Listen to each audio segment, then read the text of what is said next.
Bonjour à toutes, bonjour à tous, bienvenue à la coutellerie champenoise. Aujourd'hui on va encore vous parler de couteaux de cuisine, des couteaux de cuisine japonais et plus particulièrement la marque Tamahagane. Alors Tamahagane, c'est ce style de couteau là et ce couteau là je l'ai découvert en 2015 à Lyon au Bocuse d'Or où le candidat Johansson qui représentait la Norvège utilisait ces couteaux et a remporté le Bocuse d'Or. Je ne connaissais pas du tout ces couteaux, j'ai tout de suite adhéré au style vraiment à mi-chemin entre le contemporain et le traditionnel japonais, mais tout à fait moderne, avec des lames superbes.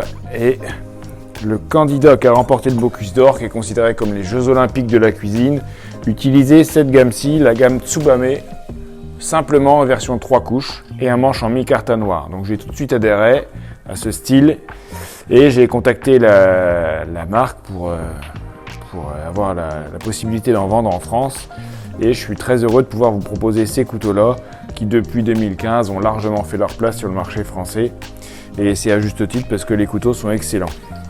Alors la particularité de cette fabrique, connue sous le nom de Tamahagane, Tamahagane c'est le nom du fameux minerai qui va servir à faire les katanas japonais. Donc c'est un nom qui est déposé pour la fabrication sur les gammes européennes et américaines notamment, mais l'entreprise qui fabrique ces couteaux-là s'appelle Nozawa et elle est située à Tsubame Sanjo qui est le bassin coutelier spécialisé dans l'industrie du travail des métaux, fonderie et acier sur la côté mer de Chine.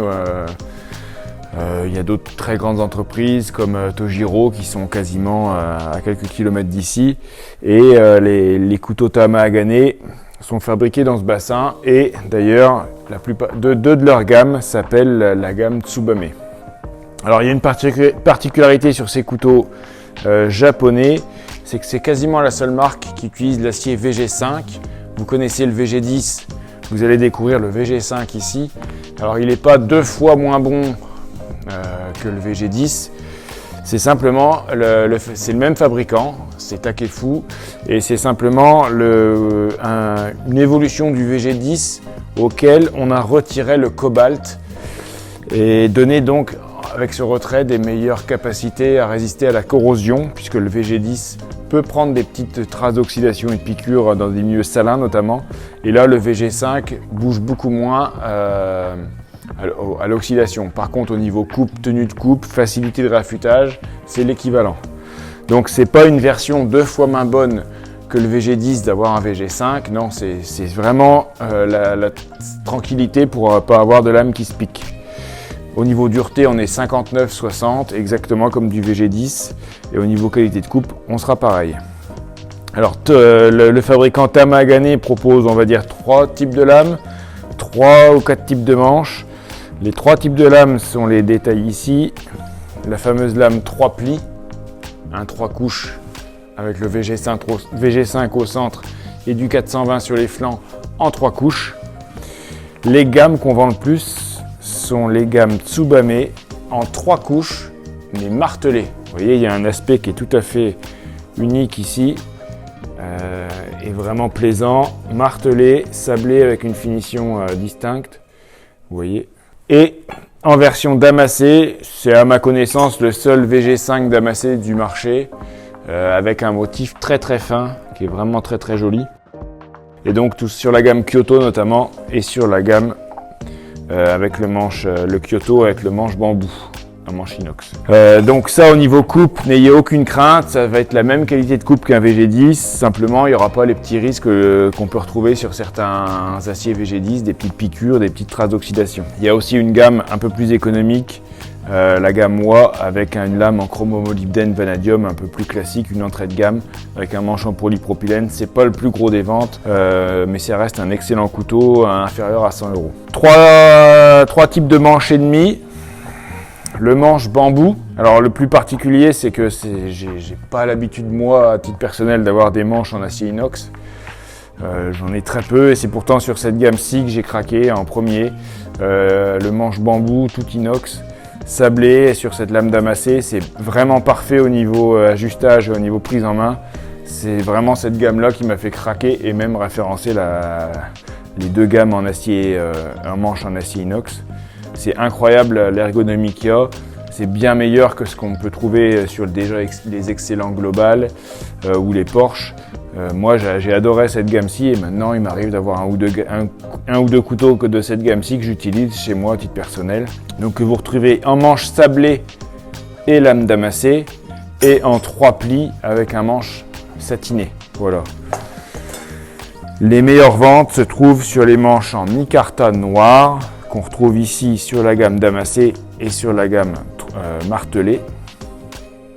Donc le micarta, c'est une toile de lin lamellée avec de la résine époxy, c'est extrêmement résistant, ça résiste au lavage, lave-vaisselle, même en industrie, ça résiste aux acides, mais c'est extrêmement résistant, donc c'est totalement imputrescible et ça ne bougera pas. Et le dernier manche, c'est le manche en paca wood, c'est-à-dire du bois lamellé, donc un bois rouge, un bois noir qui sont résinés avec de la colle époxy, donc c'est aussi très résistant et ça se travaille comme du bois en fait. Ça se travaille par abrasion exactement comme du bois. Donc, 3 types de manches et demi avec celui-là avec la finition différente. Un seul acier, le VG5 et le chromo-molybdène qu'on retrouve sur cette gamme-ci.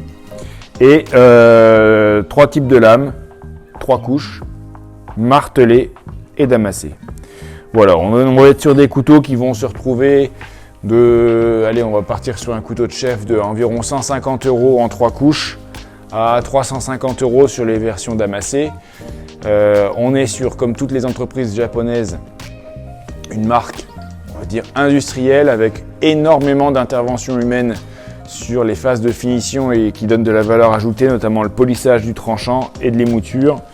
Donc oui, effectivement, c'est une grande marque, mais il y a beaucoup d'humains là-dedans. Quand vous achetez un couteau japonais industriel, il y a quand même beaucoup plus d'humains qu'on ne peut le penser. Et depuis que la marque est distribuée en France, franchement c'est une de nos meilleures marques en termes de revente et de satisfaction client. Elle est un peu méconnue ou confidentielle, pourtant c'est des couteaux qui restent exceptionnels. Voilà, donc au niveau affûtage, la marque propose des types de pierres dont elle n'est pas productrice, comme aucune marque de couteau ne produit les pierres. Elle fait des pierres par un fabricant de pierres à son nom, donc différents grains, exactement comme sur les aciers de type VG10.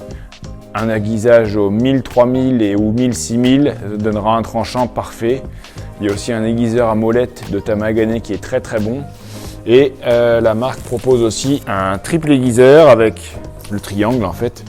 Vous avez une pierre qui se met sur 3 faces avec un côté en 250 pour le dégrossissage, un grain 1000 pour l'entretien et un grain 4000 pour la finition. La marque propose aussi des accessoires comme des pinces à arête, des fusils diamantés. Mais aujourd'hui, ce qui nous concerne, c'est vraiment le couteau. Et donc, sachez que les Tamagane sont des références de qualité et de coupe. Voilà, j'espère que j'ai répondu à vos interrogations et que je vous ai fait découvrir cette marque-là que vous ne connaissiez pas forcément. Vous la retrouvez dans nos boutiques et sur notre site internet. N'hésitez pas, il y a un très vaste choix de lames et de tailles et de déclinaisons. Vous pouvez nous contacter si vous avez des demandes concernant cette gamme-ci, des informations supplémentaires à nous demander. Merci de nous suivre de plus en plus nombreux sur notre site internet, nos pages YouTube et nos réseaux sociaux. Et vous pouvez commenter la vidéo, n'hésitez pas, ce sera avec plaisir qu'on répondra. À très bientôt et merci encore.